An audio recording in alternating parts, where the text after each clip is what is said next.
안녕하십니까. 신의 한수의 신의식입니다. 문재인 정권 제2기 내각이 출범하는데요. 청문회를 모두 앞두고 있습니다. 근데 하나같이 하자투성입니다. 하자 인물들을 모두 세웠는데요. 특히나 경제 분야 심각합니다. 그래서 오늘은요. 이창근 교수님 모셔서 이야기 나눠보겠습니다. 안녕하십니까. 네, 안녕하십니까. 예. 네. 경제, 네. 통일도 중요하고 다 네. 중요하죠. 네, 예, 맞습니다. 하나 빠질 수 없는데 네. 특히나 경제 분야 짚어봐야 되겠어요. 네, 요즘 뭐 네. 통일 분야는 너무나 엉망진창이라 네. 아마 국회에서 청문 절차를 제대로 밟을지도 모르겠지만 경제 그냥 빠질 수 없지 않습니까? 네, 네. 인물 중에서는 박영선 의원이 심각하다고 해요. 네, 그렇습니다. 예, 그래서 네. 한번 인물들에 대해서 하나하나 짚어주시죠. 네. 지난주에 우리가 문재인 정부의 거시경제정책, 그 소득 주도 성장이 네. 결국은 자영업자와 저소득층을 겨냥한 소득 감소 정책이라는 걸 우리가 지적했지 않습니까? 네네. 그 문재인 정부는 그래도 아직까지 경제에 대한 인식이 부족한 듯합니다. 7개 부처를 교체를 했는데요. 그 중에 4개 부처가 경제부처입니다. 과기부, 그 다음 중소벤처기업부, 그리고 국토부, 해수부 이렇게 되는데요. 하나같이 인사청문회가 문재인 정부가 주장한 청와대의 7대 인사검증 원칙, 거기에 부합한다고 할 수가 없습니다. 그야말로 잉크로 쓴 거짓, 피로 쓴 진실을 덮을 수 없다. 이런 유명한 말이 있지 않습니까? 국민들이 지금 얼마나 피눈물이 납니까? 북핵 문제도 어렵죠. 그리고 경제, 피눈물이 나는 그런 상황인데 문재인 정부는 거짓 개각, 어떻게 보면 거짓 개각. 네, 가식적인 개각. 네. 이걸 통해서 국민들의 피눈물을 덮고 경제를 일으키겠다? 참 어불성설이 아닐 수 없습니다. 네, 그러네요. 네. 자, 그 중에 핵심 인물이 바로 박영선 의원인데, 네. 예, 뭐 부동산 관련 의혹 제기되고 있고, 뭐 네. 예금 보니까 뭐 세금, 와, 지각 납부 의혹. 그렇습니다. 예, 네. 하나하나 짚어주시죠. 네. 예. 중소벤처기업부는 말 그대로 고객층이 중소기업, 벤처, 그리고 네. 소상공인입니다. 하지만 박영선 의원은 스스로가 자기가 대기업의 저격수다. 예. 특히 삼성 저격수다. 이렇게 자화자찬했지 않습니까? 하지만 우리 중소벤처기업부가 주장한 게 뭡니까? 얼마 전에 문재인 정부가 도저히 소득주도 성장이 예. 포기는 하지 않겠다. 그러면서 또 들고 나온 게 혁신성장이에요. 예. 그러면서 벤처 붐을 일으키겠다. 제2벤처 붐을 일으켜서 무려 4년간 52조를 쏟아붓겠다고 했습니다. 예. 하지만 중소벤처기업부가 그 정책의 어떻게 보면 핵심 부서입니다. 다시 말해서 우리 기업이 1인 벤처 또는 벤처기업이 소기업이 되고 중기업이 되고 중견기업이 되고 그래서 얘기하는 유니콘 기업, 흔히 말하는 매출 1조 달성하는 유니콘 기업, 그리고 대기업 이렇게 단계별로 성장하는 걸 지원하는데 그러면서 데스밸리를 극복하겠다, 그 기업 성장을 돕겠다 했는데 네.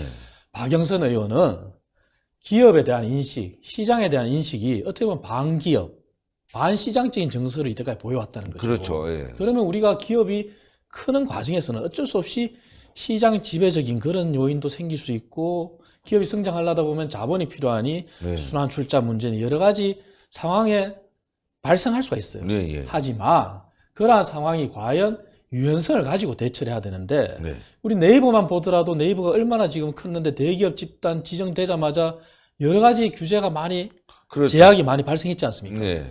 그런 과정이 있는데 과연 이러한 박영선 의원의 반기업 정서, 반시장 정서를 가지고 과연 기업을 이렇게 단계적으로 성장시킬 수 있겠느냐 하는 의문이 든다는 거죠. 예. 그- 하여튼 저는 그래요. 그 네이버라든가 우리나라의 IT 기업들 발전해야 되는데 네. 또 부정적인 게 있어요. 맞습니다. 너무 독과점이다 보니까 네. 규제는 풀어주고 네. 다른 그 시장에 여러 기술자들이 진입할 수 있게 해줘야 네. 되는데 독과점을 만들어 놔버렸어요. 네. 그건 문제라고 봅니다. 맞습니다. 네. 그런 부분도 결국 유연성을 가지고 네. 대처를 해야 되는데 규제를 세워놓고 시장의 원리에 어긋나게 시장 지배적인 사업자다 이런 시각만 본다면 유연성이 생길 수가 없는 것이죠. 네. 그리고 또 문제가 있습니다. 우리가 4차 산업혁명이라고 하지 않습니까? 그래서 4차 산업혁명의 대표적인 사례가 우리가 인터넷 전문은행, 네. 핀테크라고 우리가 부르지 않습니까? 네.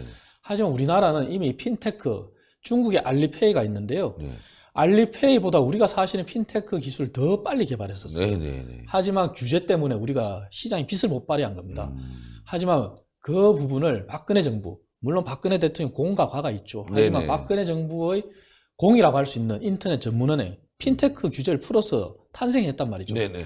그런데 인터넷 전문은행이 은산분리라고 하는 산업자본과 은행자본이 이렇게 섞여서는 안 된다. 이게 네. 박영선 의원이 이때까지 주장한 대표적인 그렇죠. 사례였지 않습니까? 그때 엄청나게 네. 반대했습니다. 맞아요. 근데 인터넷 전문은행에 대한 특례도 박영선 의원은 최근까지도 반대했어요. 네. 민주당이 찬성하고 민주당이 국회 법을 통과시켰는데 끝까지 반대했다는 거죠. 네. 그 얘기는 다시 말해서 우리가 규제, 혁신이라는 부분이 결국 4차 산업혁명, 아까 말씀드린 대로 벤처붐을 일으키겠다, 52조를 쏟아붓겠다, 결국 규제가 따르지 않으면 안 됩니다. 네. 하지만 그런 인터넷 전문은행에 대한 그 규제조차도 유연성 있게 생각하지 못하고 끝까지 반대한 박영선 의원이 당장에 헬스케어라고 하는 그러한 분도 규제 때문에 지금 포기하는 기업들이 속출하고 있습니다. 네. 우리나라에. 과연 그런 4차 산업혁명을 앞두고 박영선 의원이 과연 규제에 있어서 유연성을 발휘해서 시장에 대처할 것이냐 의문이라는 것이죠. 예. 뭐 지금 뭐 예금, 세금 지각 납부 그리고 네. 뭐 각종 뭐 부동산 의혹 이걸 떠나서 네, 이 정책 추진에 있어서 많은 문제가 있군요. 있습니다. 그리고 네. 그 부분은 또 이래 박영선 의원의 개인적인 부분도 문제가 됩니다. 자, 네. 중소벤처기업부는 아까 말씀드린 것처럼 중소기업과 벤처, 소상공인이 주요 고객층입니다. 네. 자, 그럼 박영선 의원이 자유한국당의 곽대현 의원이 공개 질의를 한 적이 있습니다. 네네. 자, 2014년부터 2018년까지 부부 수입이 33억이에요. 아하. 3억 그렇죠. 3천이 아니라 33억이에요. 아우. 하지만 남들은 뭐 몇 대에 걸쳐서 벌 돈이네요. 네, 근데 공직자 재산 신고에 따르면은 불과 그 기간 동안에 공식적으로 증가한 재산은 약 10억 원이에요. 네. 23억 원이 어디 갔냐 이거죠. 그래서 곽대현 의원이 공개 질의를 했습니다. 도대체 23억 원이 저축을 안 했다면 지출했을 거 아니냐. 그러면 연간 평균 4억 6천 정도 썼다. 한 달에 3천만 원 훨씬 이상을 네. 쓰는 거 아니에요? 네. 그러면은 거기에 대해서 답변을 아직도 안 했습니다. 네. 자, 그게 사실이라면 만약 박영선 의원이 과거에 조윤선 전 장관의 씀씀이를 가지고 얼마나 지적했어요. 그러니까요. 맞아요. 그렇지 않습니까? 네. 본인이 똑같습니다, 지금. 네. 규모가. 참. 근데 그런 삶을 살았더라면 만약 우리 중소벤처기업부의 고객층인 중소기업 종사자들, 기업 간의 임금 격차가 지금 문제지 않습니까? 네네. 대기업과 중소기업의 임금 격차. 자, 중소기업 종사자들, 셀러리맨들의 삶을 어떻게 이해할 것이며, 우리 야간에 밤 안 자고 기술 창업, 기술 사업하기 위해서 벤처, 기술연구소에서 개발하는 이러한 벤처 창업을 하는 이 청년들의 삶을 어떻게 이해할 것이며, 네. 우리 영세 자영업자, 소상공인들, 그들의 삶을 어떻게 이해할 수 있겠습니까? 그러니까. 연간 4억 6천, 7천을 쓰는 분이 과연 그 사람들의 정서와 삶을 과연 이해한다고 볼 수 있겠습니까? 아니, 어떻게 이렇게 많이 쓰죠? 뭐 하느라? 공개 답변을 아직도 안 했습니다. 이해가 안 네. 가네. 뭐 하나 남도 온 것도 아닐 것 같고. 그렇습니다. 예. 참나. 그렇게 박영선 의원이 과연 그러한 자격, 그러한 자질을 가진 분이 과연 이 거대한 중소벤처기업부를 이끌어갈 수 있겠는가 의문이 그러니까요. 있다는 거죠. 또 하나 더 있습니다. 또 있습니까? 네, 네. 최근에 물론 이것도 정책에 관련된 부분인데 서울 박원순 시장이 서울페이라고 들고 나온 거 예, 예. 아시지 서울 않습니까? 망했지 않습니까, 그거? 근데 정부에서는 제로페이로 이름만 바꿔서 예. 대대적으로 추진하겠다 그럽니다. 근데 박영선 의원은 문재인 대통령이 후보 시절에 민간경제연구소장들을 만났다고 해서 그때 당시에 발언이 있습니다. 아, 문재인 경제개혁, 문재인 경제정책 쉽게 말해서 물 건너갔다. 물 건너갔다. 아. 자, 근데 난데없이 이제 서울페이가 이름이 둔갑한 제로페이를 대대적으로 활성화시키겠다 그럽니다. 자, 이건 뭡니까? 이제 그럼 다음 대선 박원순 시장 대선 주자 그 길을 위해서 이제 또 뛰겠다는 건지 뭐 알 수가 없는데요. 예. 자, 제로페이라는 본인이 경제 전문가라고 하면서 경제의 기본인 이해를 못하고 지금 하겠다는 거예요. 뭐냐? 소비자 효용도 중요하지 않습니까? 소비자 그렇죠. 편리성이 예. 있는데 이거는 극단적으로 얘기하면은 제로페이는 우리 체크카드의 온라인판이에요. 예. 통장에 돈이 없으면 쓸 수가 없어요. 통장에 돈이 없으면. 네. 예. 왜 통장에서 바로 이체가 되는 그런 구조기 때문에. 근데 신용카드란 건 뭡니까? 물론 개개인의 신용이 있겠지만 어쨌든 신용을 내서 물건을 구입하거나 서비스를 이용받아서 사후에 한 달 후에 자기가 결제하는 시스템이지 그렇죠. 않습니까? 벌어가지고. 네, 예. 그렇습니다. 근데 그거를 다 제로페이로 바꾸겠다?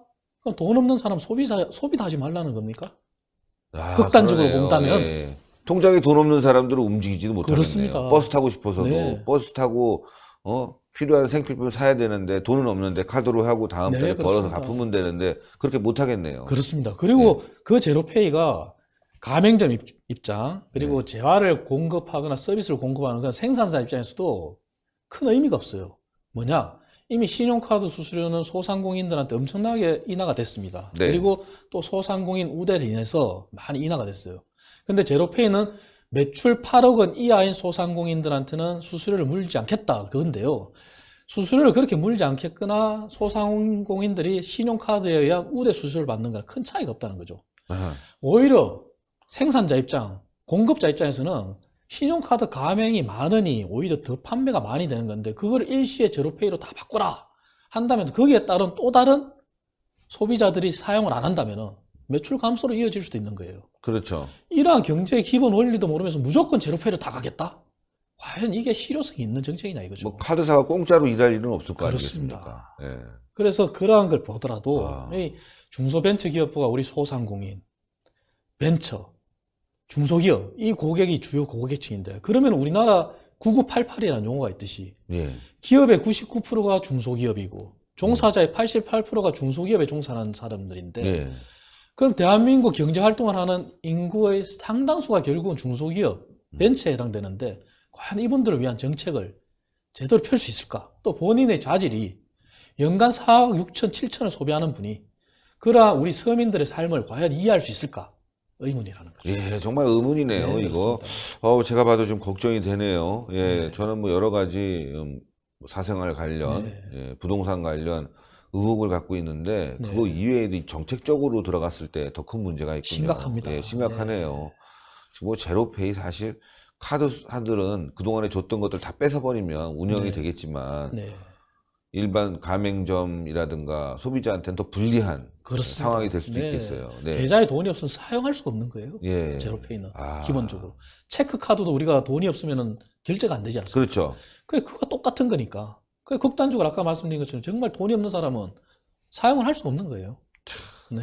아이고, 서민들 더 어려워지겠네요, 그렇습니다. 진짜. 아이고. 그리고 다른 부처도 잠깐 말씀드리고 예, 싶은데요. 예, 말씀해 자, 주세요. 우리 국토부도 참 문제입니다. 네. 우리 국토부 장관 후보자는 청와대에서 내세운 인사금지 7대 원칙에 자, 불법적 재산 정식이라는 부분이 있습니다. 네. 투기. 자, 이걸 보면은 요즘 이런 말이 있습니다. 투기할 거면은, 절세할 거면은 우리 국토부 장관한테 물어봐라. 아, 이런 얘기가 있습니다. 자, 흔히 문재인 정부가 작년에 어떻게 했습니까? 우리 서민들, 또 물론 다주택자들도 있죠. 그 투기를 한 그런 분들은 물론 좀 문제지만, 어쨌든 양도세를 중과까지 해가면서 네. 집을 매물로 내놔라, 좀 팔아라 이랬지 않습니까? 근데 이분은 팔질 않았어요.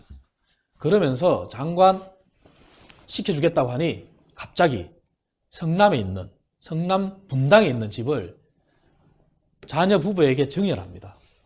어이가 없는 거예요, 그건 진짜. 3천만 원 보증금에 월세 160만 원 내겠다. 그거 믿을 사람이 누가 있겠습니까? 아니, 그거 자녀한테 주는 거잖아요. 그렇습니다. 그럼 세금 절세하겠다는 얘기인데. 그렇죠. 근데 160만 원도 어떻게 보면 자기는 월세라고 하지만 극단적으로 보면 그것도 증여에 해당하지 않습니까? 성남에 160만 원? 네. 센데. 그런데 더 문제는요. 네. 본인이 주미대사관에 근무할 때 그때 부인이 잠실 엘스, 잠실 2단지 네. 조합원 그 입주권을 사가지고 예. 쉽게 말해서 갭 투자를 했지 않습니까? 아, 그렇죠. 근데 그것도 이제 갑자기 장관시켜 주겠다니까 매물로 내놨어요. 팔리면은 엄청난 시세 차익을 얻고 안 팔리면 또 그냥 보유할 겁니다. 보유하는 거고. 네. 네. 또 하나 세종시에 공무원 특별 분양이라는 거 있는데 본인이 최고층 펜트하우스에 펜트하우스에. 15대 1의 경쟁률을 뚫고 그것도 박근혜 정부 말기에 최순실 사태 터져서 언제 정부가 망하냐 이런 상황에 분양을 받았지 않습니까? 이야. 근데 그 부분도 지금 엄청나게 올랐어요. 자, 똘똘한 한 채가 아니라 세 채를 가지고 있는 겁니다. 이제 저희는 한 채 갖고도 네. 오르지 않고 떨어지고 말이죠. 네. 굉장히 다 걱정인데 어떻게 그렇습니다. 제주도 좋네요. 네. 네. 근데 이분이 청와대는 이렇게 얘기했어요. 부동산 안정기조를 이해하고 서민 주거 안정을 실현할 적임자다. 과연 국민들 동의가 되겠습니까? 그러니까요. 네. 야, 장관 되면 뭐 집 더 사겠네. 100채로 늘어나겠네, 100채로. 이해가 안 되는 거죠. 이해가 안 됩니다, 진짜. 그러니까 우리 서민들 결국 주거, 음. 그다음에 경제에 있어서 경제 활동하는 경제행위, 네. 거기에 가장 밀접한 부처가 결국은 국토부와 중소벤처기업부입니다. 이 부처의 수장들이 이러한 하자와 이러한 정책적인 그간에 보여준 마인드를 가지고 과연 어떻게 끌어갈 수가 있겠냐 이거죠. 네, 그러네요. 네. 오늘 말씀 듣고 보니까 뭐 네. 다른 걸 떠나서 이 사람들의 그 마인드, 예, 정책을 추진하려고 하는 의지, 네. 그렇지 않고 지금 권력에 쫓아가서 분화방처럼 다 달라붙어 있는 그런 모습으로 보이네요. 정말 네, 큰일입니다. 네. 예. 아유, 오늘도 좋은 말씀 해주셔서 대단히 감사하고 네. 다음 주에도 또 이렇게 경제 관련 네. 좋은 소식 부탁드리겠습니다. 알겠습니다. 감사합니다. 감사합니다. 예, 아이고 진짜 박영선, 예, 박영선 참 문제도 많고 탈도 많은 사람인데 이 사람이 또 장관이 된다고 하는데 그동안에 해왔던 여러 가지 행실을 봤을 때 제대로 할지 하는 걱정이 되네요. 근데 이 사람뿐만이 아니에요. 진영도 그렇고 지금 통일부 장관도 그렇고 하나같이 문제가 있습니다. 뭐 돌려막기 할 수준도 아니에요. 예. 문재인 정권 왜 이렇게 하자들만 끌어다 쓸까요? 바로 정권 자체가 하자가 있는 거 아닌지, 예, 그렇게 생각합니다. 말로는 투명하고 깨끗하고 청렴하고 다 들이밀고 있지만 뒤로는 부정하고 부패하고 썩었고 바로 이게 문재인 정권이라는 거죠. 갈아치워야 됩니다. 이번 보궐선거, 내년 총선, 대선에서 갈아치워야지만이 대한민국이 살아날 수 있겠습니다. 자, 동그랗게 올라가는 구독 버튼 눌러주시고요. 추천 버튼 부탁드리고 댓글로 여러분들의 의견 많이 부탁드리겠습니다. 대단히 감사합니다. 감사합니다. 감사합니다.